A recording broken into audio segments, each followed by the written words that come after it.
Everyone, स्वागत है आप सबका हमारे चैनल। तो आज हम सीटेट के क्वेश्चन पेपर जो 2019 में आए हुए थे, प्राथमिक स्तर के क्वेश्चन हैं जो बाल विकास और शिक्षा शास्त्र से हैं।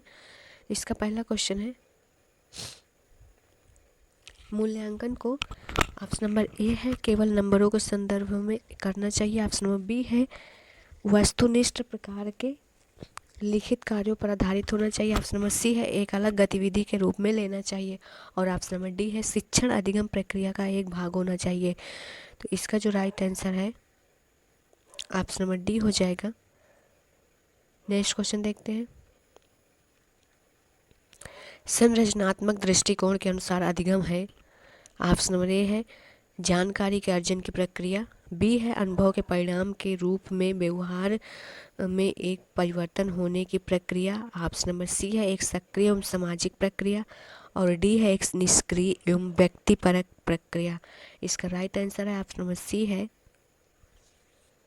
नेक्स्ट क्वेश्चन देखते हैं, जब शिक्षक को विद्यार्थियों उनकी योग्यताओं के बारे में सकारात्मक विश्वास होता है तब विद्यार्थी क्या करते हैं। ऑप्शन नंबर ए है का उत्साह भंग हो जाता है तथा वे दबाव में आ जाते हैं। किसी भी रूप में, ऑप्शन नंबर बी है किसी भी रूप में प्रभावित नहीं होते। सी है सीखने के लिए उत्सुक एवं प्रेरित रहते हैं। और ऑप्शन नंबर डी है निश्चित हो जाते हैं तथा सीखने के लिए किसी भी तरह का प्रयास करना बंद कर देते हैं। इसका जो राइट आंसर है ऑप्शन नंबर सी है। नेक्स्ट क्वेश्चन देखते हैं, बच्चों की गलतियां। ऑप्शन नंबर ए है अधिगम का एक भाग है तथा उनके विचारों में एक अंतर्दृष्टि देती है। ऑप्शन नंबर बी है शिक्षण अधिगम प्रक्रिया में महत्वहीन है। और सी है प्रदर्शित करती है कि बच्चे कितने लापरवाह हैं। और डी है बार बार अभ्यास करने के लिए कह कर तुरंत सुधार देनी चाहिए। इसका जो राइट आंसर है ऑप्शन नंबर हो जाएगा ए। नेक्स्ट क्वेश्चन देखते हैं, वह विधियां जिनके प्रयोग में विद्यार्थियों की स्वपहल व प्रयास शामिल है निम्न में से किसका उदाहरण है। ऑप्शन नंबर ए है अधिगमकर्ता केंद्रित विधि, बी है परंपरागत विधि, सी है अंतर्वैयक्तिक विधि, और डी है निगमनात्मक विधि। इसका जो राइट आंसर है ऑप्शन नंबर हो जाएगा ए, अधिगमकर्ता केंद्रित विधि। नेक्स्ट क्वेश्चन देखते हैं, नीचे लिखी हुई स्थिति किस सिद्धांत को दर्शाती है। जो विद्यार्थी अच्छा प्रदर्शन नहीं कर पाते वे महसूस करते हैं कि वे पर्याप्त रूप से अच्छे नहीं हैं और हतोत्साहित महसूस करते हैं। तब उनमें बिना प्रयास के कार्य को आसानी से छोड़ देने की संभावना है। ऑप्शन नंबर ए है आनुवांशिकता एवं पर्यावरण अलग नहीं है, बी है आनुवांशिकता एवं पर्यावरण संबंधित नहीं है, सी है संज्ञान एवं संवेग अलग नहीं है, और डी है संज्ञान एवं संवेग संबंधित नहीं है। इसका राइट आंसर हो जाएगा सी, संज्ञान एवं संवेग अलग नहीं है। नेक्स्ट क्वेश्चन देखते हैं,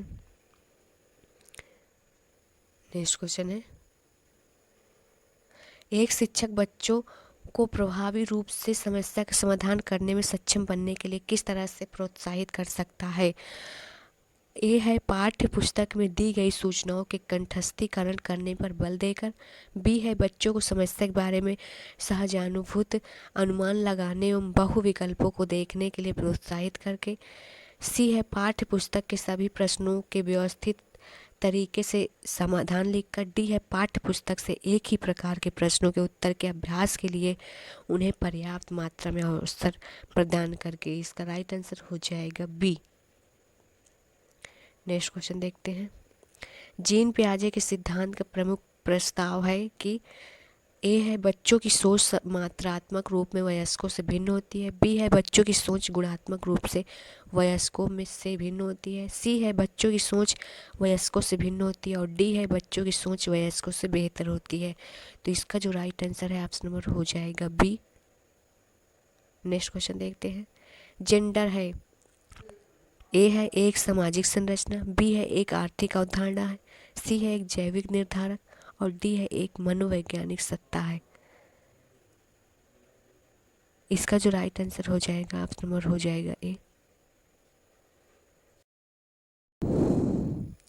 नेक्स्ट क्वेश्चन देखते हैं, निम्नलिखित में से कौन विकास के व्यापक आयामों की सही पहचान करता है।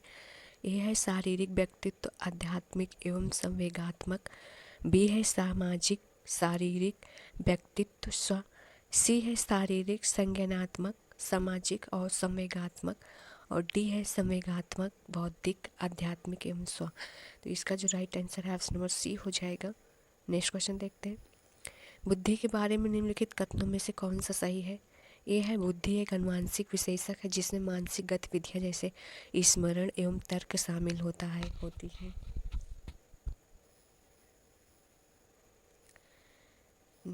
ऑप्शन नंबर बी है बुद्धि बहुआयामी है जिसमें बुद्धि परीक्षणों के द्वारा पूर्ण रूप से परिमेय न की जाने वाली कई योग्यताएं शामिल हैं। सी है बुद्धि अभिसारी रूप से सोचने की योग्यता है। डी है बुद्धि अनुभव के परिणाम के रूप में व्यवहार में एक अपेक्षाकृत अस्थायी परिवर्तन है। इसका राइट आंसर हो जाएगा option number B. Next question देखते हैं। निम्नलिखित में कौन प्राथमिक समाजीकरण माध्यम है? ए है सरकार, बी है मीडिया, सी है परिवार और डी है विद्यालय। इसका राइट आंसर सी हो जाएगा। नेक्स्ट क्वेश्चन देखते हैं। लेव वाइगोत्स्की के अनुसार अधिगम है। ए है एक निष्क्रिय गतिविधि, बी है एक अनुबंधित गतिविधि, सी है एक सामाजिक गतिविधि और डी है एक व्यक्तिगत गतिविधि। तो इसका जो राइट आंसर ऑप्शन में सी हो जाएगा, एक सामाजिक गतिविधि। नेक्स्ट क्वेश्चन देखते हैं। निम्नलिखित में से कौन सा पूर्व क्रियात्मक अवस्था काल के बच्चों के विशेषित करता है?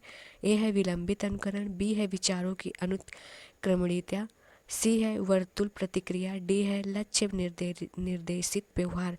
इसका जो राइट आंसर है बी है विचारों की अनुत्क्रमणीयता। नेक्स्ट क्वेश्चन देखते हैं।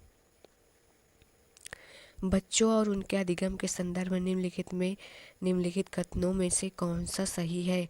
यह है बच्चों की सामाजिक आर्थिक पृष्ठभूमि उनकी प्रेरणा एवं अधिगम सक्षमता को निर्धारित व सीमित करती है। बी है बच्चों को अधिगम हेतु प्रेरित करने के लिए उन्हें पुरस्कृत एवं दंडित करना होता है। सी है सभी बच्चे सीखने के लिए स्वाभाविक रूप से प्रेरित होते हैं तथा सीखने में सक्षम है। डी है बच्चों को सीखने के लिए अभिप्रेरणा तथा सीखने के लिए उनकी सक्षमता केवल आनुवांशिकता के द्वारा पूर्व निर्धारित है।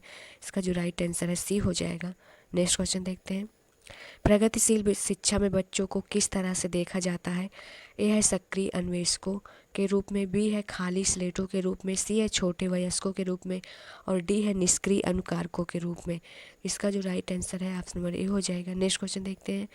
वह अवधि जो वयस्कता के संक्रमण की पहल करती है उसे क्या कहते हैं?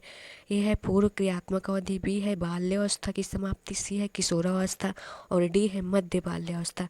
इसका जो राइट आंसर है ऑप्शन नंबर सी हो जाएगा। नेक्स्ट क्वेश्चन देखते हैं। जीन पियाजे के अनुसार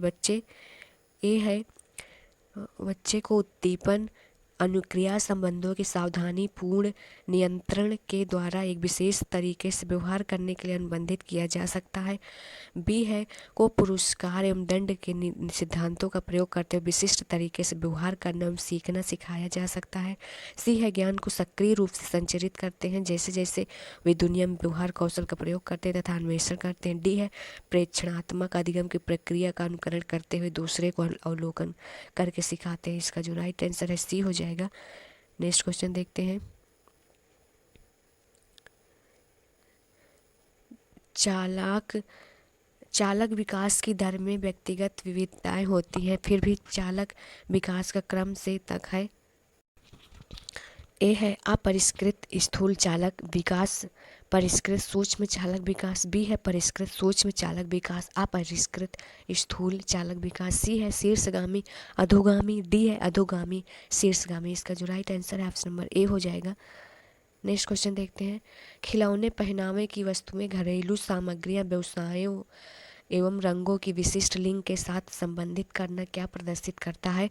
ए है जेंडर सिद्धांत, बी है जेंडर प्रासंगिकता, सी है विकसित जेंडर पहचान और डी है जेंडर रूढ़िवादिता। तो इसका जो राइट आंसर है डी हो जाएगा। नेक्स्ट क्वेश्चन देखते हैं।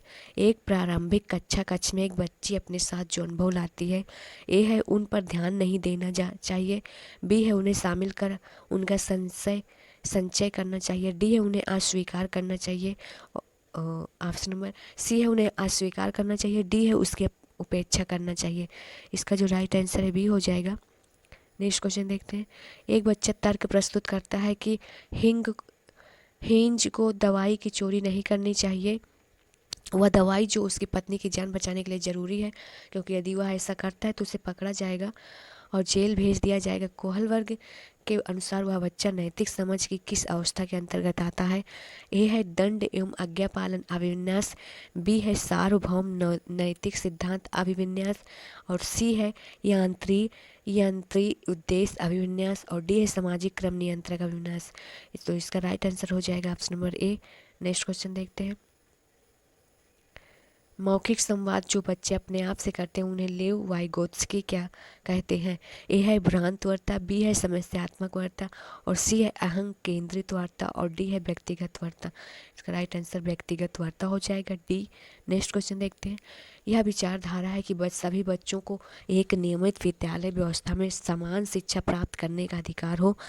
तो ए है विशेष शिक्षा, बी है बहुल सांस्कृतिक शिक्षा, सी है समावेशी शिक्षा, और डी है मुख्य धारा शिक्षा। इसका जो राइट आंसर हो जाएगा सी हो जाएगा। नेक्स्ट क्वेश्चन देखते हैं। एक शिक्षक को चाहिए कि ऑप्शन नंबर ए वो विद्यार्थियों के बीच सांस्कृतिक विभिन्नताओं तथा विविधता की अनदेखी करे, बी है यह संप्रेषित करे कि वह कक्षा कक्ष में सभी संस्कृतियों का सम्मान करती है महत्व देती है, ऑप्शन नंबर सी है वह विद्यार्थियों के बीच तुलना को अधिकतम करे, और डी है वह विशेष संस्कृतियों समुदायों के बच्चों को बढ़ावा दे। इसका राइट आंसर हो जाएगा बी। नेक्स्ट क्वेश्चन देखते हैं। निम्नलिखित संरचनाओं में से शिक्षा का अधिकार अधिनियम 2009 किसकी वकालत करता है? ए है पृथक्करण, बी है मुख्य धारा शिक्षण, सी है एकीकृत शिक्षा, और डी है समावेशी शिक्षा। इसका राइट आंसर डी हो जाएगा। नेक्स्ट क्वेश्चन देखते हैं। बच्चों को कक्षा में प्रश्न ऑप्शन नंबर ए है पूछने की अनुमति नहीं देनी चाहिए, बी है पूछने से रोकना चाहिए, सी है पूछने के लिए प्रेरित करना चाहिए, और डी है पूछने के लिए हतोत्साहित करना चाहिए। इसका राइट आंसर हो जाएगा option number C. Next question देखते हैं। निम्नलिखित में से कौन सी एक मुख्य प्रक्रिया नहीं है जिसके द्वारा सार्थक अधिगम घटित होता है? ए है निर्देश एवं संचालन, बी है अन्वेषण एवं पारस्परिक क्रिया, सी है कंठस्थीकरण एवं स्मरण, और डी है पुनरावृत्ति एवं अभ्यास। तो इसका राइट आंसर हो जाएगा सी कंठस्थीकरण एवं स्मरण। नेक्स्ट क्वेश्चन देखते हैं। निम्नलिखित में से कौन सा स्तंभ क के बच्चों को स्तंभ ख से में उनकी प्राथमिक विशेषताओं के सही मिलान को प्रस्तुत करता है? स्तंभ का में है पहला है प्रतिभाशाली, दूसरा है अधिगम अशक्तता, और तीसरा है सृजनात्मक, चौथा अवधान कमी अति सक्रियता। स्तंभ खा है धारा प्रवाह पढ़ने में कमी, बी है मूल समाधानों के बारे में सोच सकता है, सी आसानी से विचलित होने की आदत है, और डी है शीघ्रता से एवं स्वतंत्र रूप से सीखने की योग्यता है। इसका जो राइट आंसर होगा ऑप्शन नंबर डी हो जाएगा। नेक्स्ट क्वेश्चन देखते हैं। बच्चे प्रभावी रूप से सीखते हैं जब ए है विषयांपट पर अध्यापक के द्वारा लिखे गए उत्तरों की नकल करते हैं, बी है वे विभिन्न गतिविधियों एवं कार्यों में सक्रिय रूप से भाग लेते हैं, सी है शिक्षक कक्षा में होने वाली सभी घटनाओं व बच्चों को पूर्ण रूप से नियंत्रित करता है, और डी है वे पाठ्य पुस्तक में दिए गए तथ्यों को याद करते हैं। तो इसका राइट आंसर हो जाएगा बी।